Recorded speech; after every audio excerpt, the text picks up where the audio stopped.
ụmụnne m ele ọtọ nọrọ na nwekwerechi ha nwanne ọnụ nwa mba nnọ awụchashiala nụ m eye eletịpụla m anya lee otu echi ga-arị gbasara ihe m na gị kwu na ụtọ ọ ga-adacha mana tupu m aga na-ekwu m ewu nwoke nọ ngala ewu nwaanyị nọ ngala igega m ntị n'olu ị na-anụ ihe m na-ekwu gị chọwa ịlụ di chọwa ịlụ nwaanyị si Chineke nna ya enye ṅụ onye kekere gị na ya abụọ rịọ Chineke maka amara ya na ntụziaka ya ka onye ṅụ onye o denwere ṅụ onye ọsọ gị na ya abụọ. Ụfọdụ marriages wụ mistake. Arịrịọ ọzọ ị ga-arịọ Chineke wụ na tupu ihe ọma ọ denwere ṅụ na-abịa na ya ekwekwele ka ekwensu were ọnọdụ ṅụ gbaa ya konkosa were ṅụ boja na ihe ịkwa emo na Chineke ewetakwere ihe ọbụla wụ disgrace bụ ụzọ meta ọṅụ before ihe ahụ wụ ihe o denwere ṅụ na-erute n'aka. Ọ dị mkpa n'ihi na ekwensu kpọrọ obi kpọọ umeji. Yes, ụdara mmecha onye arụrụ ana ọnụ mana ọ bụ ụdara mmecha o ụdara mmecha ke nwoke ekpega onye arụrụ ala igbugo m ọkwa imecha m ihe a kịta nru ọnacha ụkwụ m abụọ na-amarụrụrụ. Ndị lere vidio ahụ lere mmadụ abụọ ahụ ga-ahụta connection, ha ga-ahụta comfort, ha ga-ahụta na mmadụ abụọ hụrụ onwe ha n'anya, na mmadụ abụọ ahụ friends. After ihe a niile vidio ha pụtara n'ịntanetị trend ya ọnọma that na ịhụnanya mmadụ abụọ nwere for each other defeated the heat of the world, defeated the pressure of the world. Ndị lege ha nara ha ihere eme ndị send ịhụnanya ha conquered everything. Na ajụjụ m ewe wụrụ ọ gịnị kpatara ha jiri ahụ onwe ha n'oge lụrụ? Ọ gịnị kpatara marriage onye ka ji wụrụ mistake?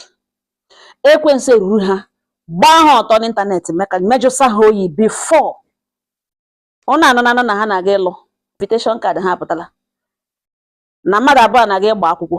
Ha abụọ chọrọ settle down na ha chọrọ ịtie the knot. Chief chọrọ ịgara ụdara mmecha ya, ọ chọrọ ime ya ụdara mmecha ya nke permanently his own.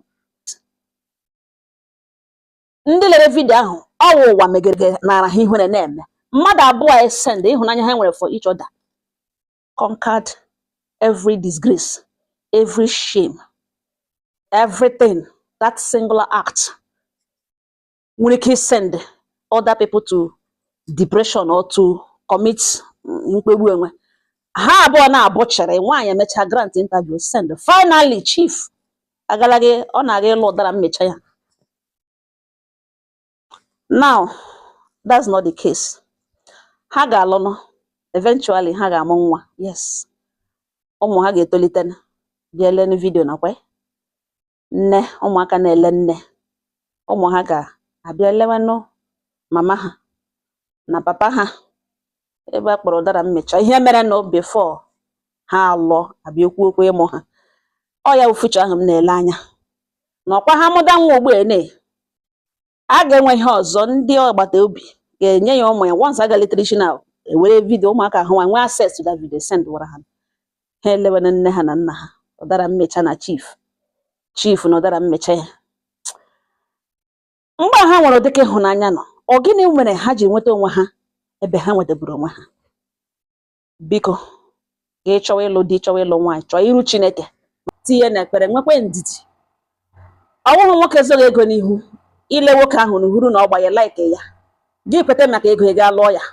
Ọ gị wụrụ nwoke gị lege nwaanyị kekwe enwere ka o si dị gị sị ka ị lụọ ya ịlụọ ya bazie na marriage gị hụ na enwekwara ka o si dị ahụkwa na ụdị dị iche. Ọ dị mma ka ị were ihe niile nyefee Chineke n'aka nwaanyị ama ihe echi ga-eweta. Lewedele na mmadụ abụọ hụrụ onwe ha n'anya na ụdị a hụgide onwe ha n'aka jikọta aka ọnụ mgbe ha hara mmiri mara ha nwa ha ọ gbasa ha ejikọtakwa aka ọnụ ugbu a chọrọ ha ị ga-alụọ. You can imagine that love. Even na that video ile that video ị ga-ahụ na mmadụ abụọ hụrụ onwe ha n'anya. ihe ha wụ friends. Ịhụnanya ha akọ nka ala n'ihe a na-ekwu okwu ya, mana ekwensu ebulu ụzọ gaga disgrace the situation, metọ ihe kwesịrị iwu ihe a na-elelelere ihe obi aṅụrị ya wụsị ihe a na-elele a na-achị ahụ ke nwaanyị a na-echeta ndị ga-abịara na ha wedin ga na ụfọdụ ga-ejicha the video na-eple ya na background mgbe ha na-agba akwụkwọ nọrọcha onye ndị na-ahụbeghị ahụcha vidio nọ na chọọchị ebe a ha na-agba akwụkwọ that day. Ọ onye lere ha ga-anọ onye ụkọchukwu na-ajụ ị ga-ewere nwaanyị mma ụdara mmecha dịka nwunye gị mgbe ọ na-eme ndị gest ya nọ n'azụ na-ele vidio ya ebe ọ gba ọtọ ụdara mmecha ya ụnụ ahụra n'otu ekwensu na-echebu ụzọ ga-emesmarize emekasacha ihe ọma metọọ ya before onye nwe ya na-ewere mmadụ n'idiri ekpere ikpekụ Chineke. Ihe ọbụla ga-ewetara ṅụ disgrace, ihe ọbụla wụ ihe ọma Chineke denwere ṅụ ekwensu ebiakwala anụ ketekwele ma ọfụkwa ịbịa gbatọọ ya. Anaghị aga ịlụ ụdara mmecha onye arụrụ ala ọ na-awụ mecha chifu rute Ọnịcha ụkwụ na-ama egelegele. Ha agawala ha ịlụ enwe ihe wee lụ lụzie di na nwaanyị chifu ha ga-emecha nazi ụdara ya. Onye arụrụ ala ụdara mmecha enwekwara ike gbuwarịpụkwuo ya. Ha pipa aghọtaga ụfọdụ sị nụkwa ha kwesịrị ịlụ this and that after the shame after ọ naanị nwe ka ihere emege sọsọ ṅụ ka ihere emege.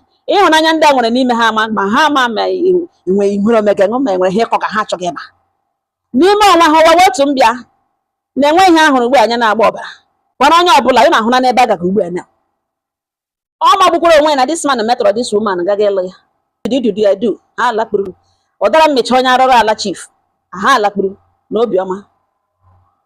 Ihe ahụ wụ ihe ṅụ Chineke bi n'eluigwe ekwekwele ka ekwensu bịa n'elu ya bịa gba shakashaka bifo ihe ahụ na-awọ ihe ṅụ gị lerukwe n'anya gị mara na nwoke gị na-ebịa onye bịara ṅụrụ di elike ya si ya na elike ya nwee ndidi ke nwoke m ga-abịa gị wụrụ nwoke dị sem nke onye na-achọ ya chọtakwa ịchọta ihe ọma ya dịra gị permanent. Ekwensu aga ahụ ụzọ metọ ihe ọma ihe ịhụnanya ihe mmecha ṅụ ihe Chineke denwere ṅụ ekwensu aga ahụ ụzọ ahụ ya metọọ ya. Ọ ga divert ṅụ to a wrong lane letters gị bịa discoverzie onye a Chineke dere gị na abụọ marriage ha bịa suffer well marriage nọ n'ime ya bịa wozie ebe a na-agba kobile kokomisa. Chineke na-ekwekwele ka ọ dịrị unu otu ahụ nke onye na-achọ ya chọtakwa nke onye na-achọ ya chọtakwa. Ọ ngọ ha nọ m n'ọnụ udo dịrị unu.